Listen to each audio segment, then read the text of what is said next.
ఈ కట్టడలను విధులను గైకొనమని నీ దేవుడైన యెహోవా ఆజ్ఞాపించుచున్నాడు గనుక నీవు నీ దేవుడైన నీ నీ నీ పూర్ణ హృదయముతోనూ నీ పూర్ణ ఆత్మతోనూ వాటిని అనుసరించి నడుచుకొనవలెను.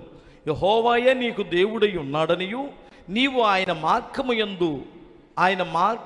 యందు నడిచి ఆయన కట్టడలను ఆయన ఆజ్ఞలను ఆయన విధులను అనుసరించి ఆయన మాట విందువనియు నేడు ఆయనతో మాట ఇచ్చితివి మరియు యెహోవా నీతో చెప్పినట్లు నీవే తనకు స్వకీయ జనమయ్యుండి తన ఆజ్ఞలనన్నిటినీ గైకొందువనియు తాను సృజించిన సమస్త జనముల కంటే నీకు కీర్తి ఘనత పేరు కలుగునట్లు నిన్ను హెచ్చించుదునని ఆయన సెలవిచ్చినట్లు నీవు నీ దేవుడైన యెహోవాకు ప్రతిష్ఠిత జనమై ఉందువనియు యెహోవా ఈ దినమున ప్రకటించెను. ఇది దేవుడు నీతో చెబుతున్నాడు. నువ్వెప్పుడైతే దేవుని మాట వింటావో, ఎప్పుడైతే దేవుని యొక్క ఆజ్ఞలను పాటిస్తావో, ఇప్పుడు ప్రస్తుతం ఈరోజు నేను ఎప్పుడో విన్నాను పాస్టర్ గారు, అప్పుడెప్పుడో అసలు భలే ఉండేదాన్ని, భలే ఉండేవాడిని, ఎంత చక్కగా దేవుని మార్గంలో నడిచానో అప్పుడు విన్నాను బ్రదర్. అప్పుడు కాదు, ఇప్పుడు ప్రజెంట్ను వింటే దేవుడు నీకేమిస్తున్నాను అంటున్నాడు తెలుసా మీకు?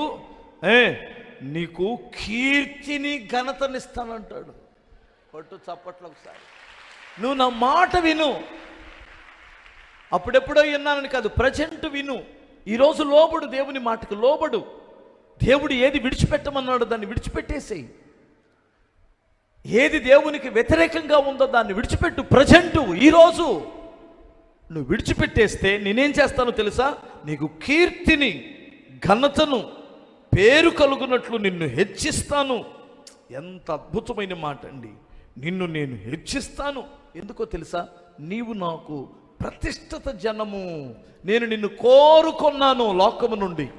నువ్వు నా మాట వింటావని, నా ఆజ్ఞలను గైకొంటావని, నా ఆజ్ఞలను గైకొన్నవాడు ఇదిగో ఎలా ఉంటాడని నేను ప్రజలకి ఇలా ఎత్తిపట్టి చూపించదలుచుకున్నాను. స్తోత్రం చెప్పగలరా? నీ సామర్థ్యాన్ని బట్టి కాదు నేను హెచ్చించేది. నీవు నా మాట విని లోబడితే నిన్నిదిగో ఇలా ఎత్తిపట్టి నీ కీర్తిని, నీ యొక్క ఘనతని అలా ప్రజలకు చూపించదలుచుకున్నాను అంటాడు. ఎంతమందికి అర్థమవుతుందో? నా మాట వినండి అంటాడు దేవుడు. నా మాట వినమని దేవుడు చెబితే మనమేమో ఆ సిద్ధాంతుల మాటో, ఆ వాస్తు చూస్తుంటారు కదా, వాళ్ళ మాటో, ఆ మాంత్రికుడి మాటో, ఆ చెత్త కపురులో వాళ్ళ మాటో, వీళ్ళ మాటో వింటాం. ఈ పిచ్చి మాటలొద్దు. మీకు ఒక్కటే చెబుతాను నేను. ఏమంటే ఈ అన్ని జనులేమో ఈ ఉంగరం పెట్టుకుంటే మంచిదైద్ది, ఈ వస్త్రాలు కట్టుకుంటే ఈ రంగు అయితే అదైతే ఇదైతే మంచిది అంటున్నారు. మనోళ్ళు ఏం చేస్తున్నారంటే ఈ కర్చీఫ్ అయితే మీకు మేలు జరిగిద్ది, ఈ 10 రూపాయల బాటలేమో రోడ్డు పక్కన అమ్ముతారంట. పాస్టర్ గారి దగ్గరేమో కొనుక్కునే బాటలేమో 30-40 రూపాయలంట. అంటే దానికి పవర్ పెరిగింది. ఇంకా అర్థమవుతుందా? వీటి మీద నమ్మకం ఉంచుకొని ఆ బాటిల్ అక్కడ పెట్టుకొని ఏమంటారంటే, రే ఆ బాటిల్ వైపు కాళ్ళు గిల్లి పెట్టమాక. ఎందుకంటే నేనేమంటానంటే, కొబ్బరి నూనె బాటిల కంటే, కర్చీఫుల కంటే, మీరు కొనుక్కొచ్చుకుంటున్న ఆ చెత్త కంటే యేసయ్య శక్తి గలవాడని నీకెప్పుడు తెలిసింది? నీకెప్పుడు తెలిసింది అంటున్నాను నేను. ఎందుకయ్యా కుంటోడు బ్రతికాడు, ఎందుకు ఆ కుంటోడు నడుస్తున్నాడంటే ఇది మా శక్తి వలన కాదు. నజరేయుడిని యేసు వాణిని లేపాడు. ఎండి బంగారములు మా యొద్ద లేవు కానీ మాకు కలిగింది నీకు ఇస్తామంటాడు. ఏంటి నాయన మీకు కలిగింది అని వాడు ఆశతో చూస్తే, యేసు నామాన్ని మేము కలిగి ఉన్నాం, యేసు నామమును కలిగి ఉన్నాం. ఆ నామములో దయ్యాలు వెళ్ళిపోతాయి, ఆ నామములో రోగాలు వెళ్ళిపోతాయి. ఆ నామం గొప్ప నామం అని నీకు ఎప్పుడు తెలిసిద్ది? ఆ నామానికి విధేయత చూపించండి, ఆ వాక్యానికి విధేయత చూపించండి. నేను అంటాను, ఒక్క మాట మీరు జాగ్రత్తగా వినండి. ఎప్పుడు నువ్వు దేవుని మాటకు లోబడతావు, ఆ చిన్న పాన్బొరాకు ఇడిచిపెట్టలేకపోతున్నావు. అంత పెద్ద మనిషివి ఇంత చిన్న ప్యాకెట్కి బానిస అయిపోతావా?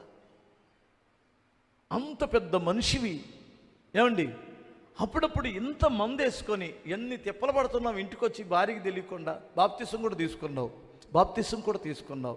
ఆ స్మెల్ ఏమో దాని దుంప దగ్గర లోపలికి వెళ్ళగానే స్మెల్ వస్తుంది. స్మెల్ వస్తే వచ్చింది. ఒక్కోసారి ఏదో వేస్తాడు, స్మెల్ వచ్చిందని ఆ సోపో బోపో వేసుకొని నవ్వులుతూ ఏం నేనేం తాగలేదు అని వస్తావు. కానీ కాసేపు ఆగిన తర్వాత అది కిక్కెక్కి కళ్ళు నీకు తెలియకుండానే నేను తాగా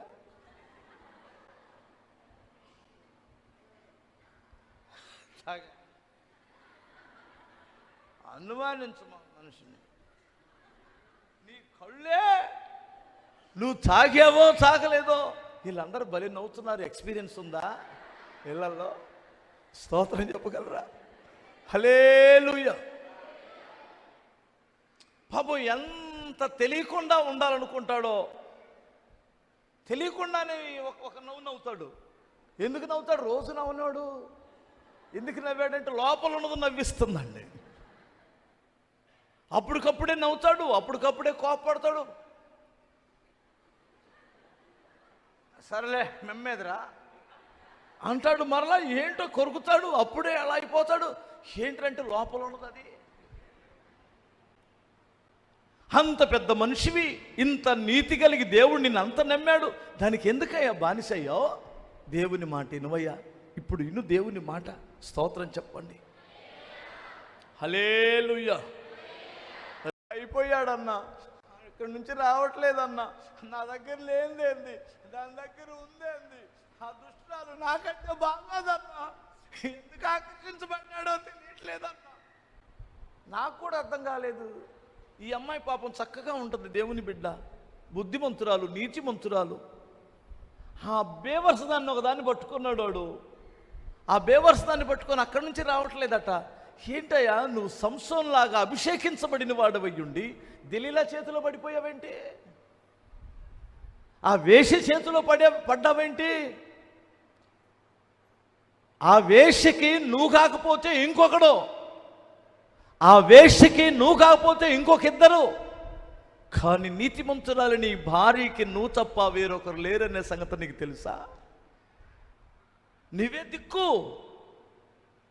ఆమె నీతి కలిగి బ్రతుకుతున్న బిడ్డండి. నాకు కొన్నిసార్లు ఇలా తగాతాడాలనిపించింది, కానీ నాకు ఆ అధికారం ఎవడిచ్చాడు? అక్కడ వాళ్ళతో తగాతాడలేక ఇదికి ఇలా చెప్పుకుంటున్నాను. వాళ్ళేమో నాకే ఫోన్ చేసి చెబుతారు, హల్లెలూయా. నాకేమో కడుపులో రగిలిపోతుంది. కుటుంబాలు సర్వనాశనం అయిపోతున్నాయి. ఎంత చక్కటి కుటుంబాలు, ఎంత ముక్కుపచ్చలారని బిడ్డలు. ఆ భార్యాభర్తలిద్దరు వాదన పడుతున్నప్పుడు, ఆ భార్యాభర్తలిద్దరు అరుచుకుంటున్నప్పుడు, రంకెలేసుకుంటున్నప్పుడు ఆ పిల్లలు భయపడిపోయి మూలమూలకు ఒదిగిపోతారట. ఈయన కోపం వచ్చి పాటును చదవగానే పిల్లలు గడగడ వణికిపోయి చిన్న పిల్లోడైతే వన్నేసేస్తాడు. చూడండి, ఆ పసి హృదయాలలో ఏమి ఎత్తుతున్నావు? దేవుని వాక్యం ఎటు వెళ్తుంది? ఎంత వాక్యం వింటున్నావు? పైపెచ్చు నీ జోబిలో వాక్యం ఉంది.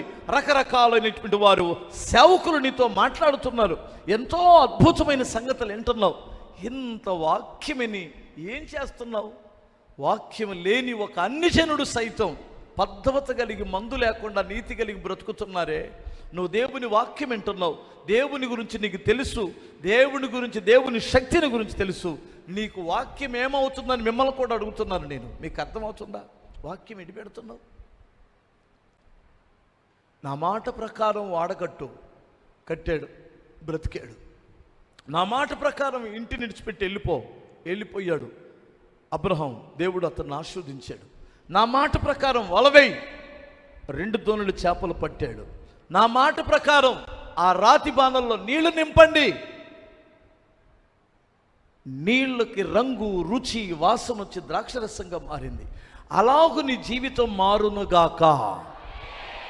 నువ్వు దేవుని మాట వింటే విలువలేని నీళ్ళకి రుచి, వాసన, ఆ యొక్క అద్భుతమైన కలర్ వచ్చినట్లుగా నీ జీవితానికి వచ్చునుగాక. మీకు అందరికీ మనవి చేస్తున్నాను, దేవుని మాట వినండి. హల్లెలూయా.